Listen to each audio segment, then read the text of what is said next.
पिछले साल 73 दिनों के तनाव के बाद चीनी सेनाएं डोकलाम से हटकर युद्धों की ओर वापस चली गई। भारत अपनी पूरी ताकत से मुकाबला करने के लिए तैयार रहे। सैन्य रूप में दोनों में इतना भी अंतर नहीं है। इन आंकड़ों पर अगर नजर डालें तो भारत मुंह तोड़ जवाब देने की काबिलियत रखता है। कमी है तो पर्याप्त सड़कों की, पुलों की और घाटियों के बीच संजोग की। ये कमी भारत को प्रभावशाली जवाब देने से रोक सकती है, खास करके अविकसित 3440 किलोमीटर के केंद्रीय क्षेत्र में, जो कि लद्दाख में डेमचोक से शुरू होता है और नेपाल की सीमा तक जाता है, जहां उत्तराखंड के बाराहोती और पुलुम सुंदा के इलाकों में चीनी घुसपैठ का इतिहास रहा है। पश्चिमी क्षेत्र काराकोरम से डेमचोक तक है और पूर्वी क्षेत्र सिक्किम से म्यांमार सीमा तक। कुल मिला के ये बनाते हैं LAC का 4056 kilometre line of actual control. भारतीय बुनियादी ढांचे वहाँ इतने बेकार हैं कि अगर आप सीमा की तरफ जाएं, पहली बात तो कई घंटों तक आपका फोन बंद ही रहेगा। वहाँ उस पार चीन में आप देखोगे सड़कें, हेलीपैड, रहने का इंतजाम और सेल फोन टावर। सीमा के अंदर भारतीय क्षेत्र में होके फोन दिखाता है। चाइना में आपका स्वागत है और अपने आप बीजिंग समय यानी 2.5 घंटे आगे बिठा देता है। बिना सड़कों के सैनिकों को रक्षा स्थानों तक पहुंचाने में 4 दिन लग जाते हैं। ऐसे हालातों में इतनी बड़ी फौज होने का क्या फायदा। 2022 तक 73 महत्वपूर्ण सीमा सड़कों का निर्माण किया जाएगा।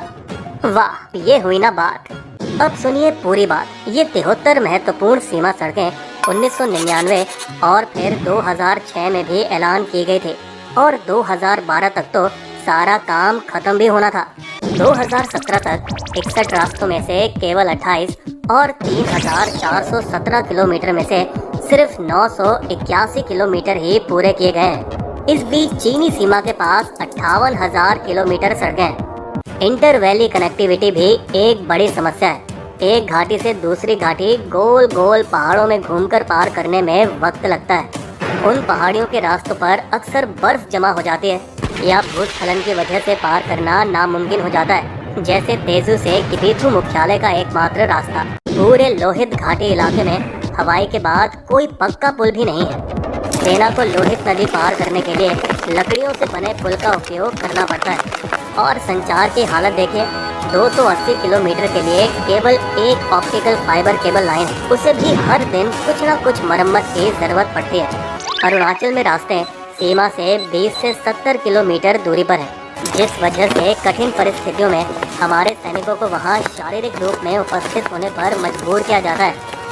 वहीं चीनी सैनिक उस पार वाहनों में गश्त कर रहे होते हैं। तिब्बत स्वायत्त क्षेत्र TAR में 30 सेना प्रभाग, हर प्रभाग में 15,000 सैनिक का स्थायी रहन सहन का इंतजाम किया गया है। एक घाटी से दूसरी घाटी जल्दी पहुंचने के लिए सुरंगों की बड़ी आवश्यकता है। LAC में अब 100 किलोमीटर की 17 सुरंगों की योजना बनाई गई है। अरुणाचल में सेला पास और नेचिपो, सिक्किम में थैंग सुरंग, श्रीनगर कारगिल लेह राजमार्ग पर सोजिला पास, जिससे दोनों पश्चिमी और पूर्वी सीमाओं को फायदा पहुंच सकता है। 10,000 फीट की ऊंचाई पर मनाली के करीब महत्वपूर्ण 8.8 किलोमीटर रोहतांग पास सुरंग 2019 में पूरी हो जाएगी। बस थोड़ा ही काम बाकी रह गया है। केंद्रीय क्षेत्र में चारपास, नीति, लिपुलेख, थांगला वन, संग चोकला 2020 तक मना घाटी, हरसिल, नीति, सुमना और चितकुल घाटियों को जोड़ेंगे। सड़कों की तरह रेल पथ भी कागज पर ही बने हैं। 14 महत्वपूर्ण लाइनें चीनी सीमा पर 9 और भारत पाकिस्तान पर 5 सिर्फ ख्यालों में है, भले ही उनमें से 4 सबसे ज्यादा प्राथमिकता मानी जाती हैं। लैंडिंग स्ट्रिप्स का भी वही हाल है, बस योजनाएं।